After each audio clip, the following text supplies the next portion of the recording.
When Anthony Hopkins locks eyes with the camera, he projects a terrifying, surgical intellect.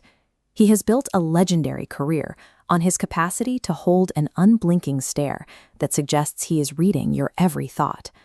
But this image of the intellectual master is a performance. As a child, Hopkins was considered slow and incapable of learning. He grew up in a working-class home, profoundly alienated by a school system that he simply could not understand. That alienation followed him into adulthood, where he attempted to mask his social friction with heavy drinking.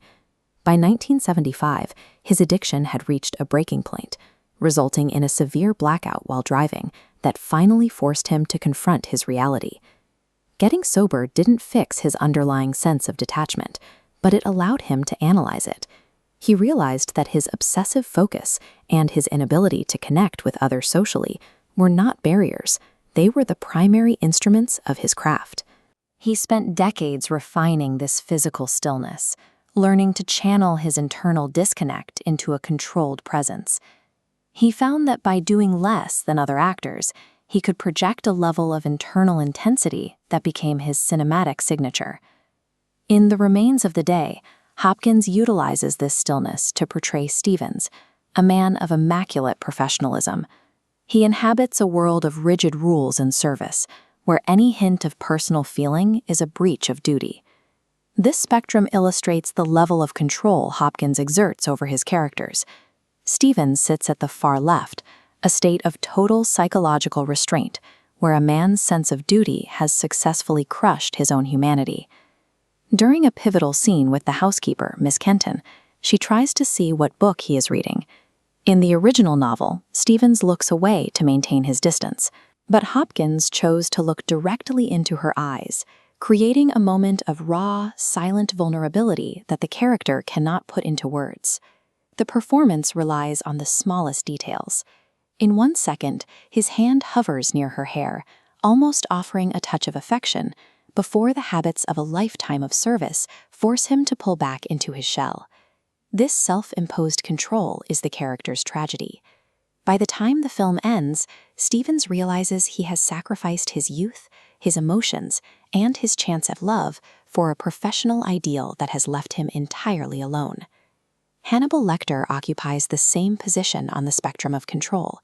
He uses the same physical discipline as Stevens, but his silence serves a goal of predatory manipulation rather than self-denial. When we first see Lecter, he isn't pacing like a prisoner. He stands with an unnatural stillness in the center of the room. He uses his lack of movement to assert dominance, making his visitors feel like they are the ones trapped in his gaze. This is the technique Hopkins calls the reptilian gaze.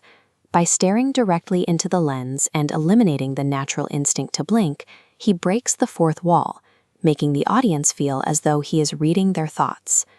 The horror of the character comes from the friction between his manners and his nature. He is a man of high culture, fond of classical music and polite conversation, who can pivot in an instant to savage violence. Hopkins earned an Oscar for less than 25 minutes of screen time. He proved that true terror doesn't require constant action.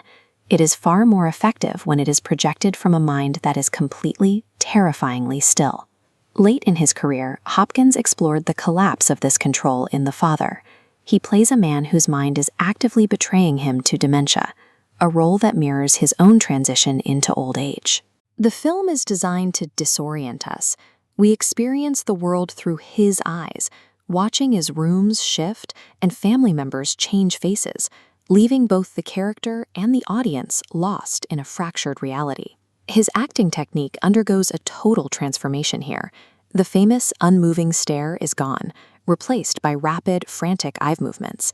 He shifts constantly between his old, charming self and the raw panic of a man who no longer knows where he is. The final collapse occurs when he loses his very name, the last piece of his identity. He is left entirely vulnerable, crying for his mother, in a moment that highlights the total erosion of the hyper-controlled mind he spent his life portraying. Hopkins has stated that he didn't need to act much for this role. At 83, he was simply reflecting his own reality, the forgetfulness, the physical decline, and the lifelong sense of being an outsider. But unlike his characters, Hopkins found a way to survive. He reached the highest honors of his profession by harnessing his internal disconnect and turning it into a unique form of art. Now, at nearly 90, he no longer fights his neuroses or his aging. He accepts them as the gifts that allowed him to see the world differently, using his time to paint, play piano, and enjoy the life he once tried to escape. His life shows that while time eventually takes everything, there is a victory in simple acceptance. Anthony Hopkins looked into the void of his own mind, and instead of turning away, he used what he found there to show us what it means to be human.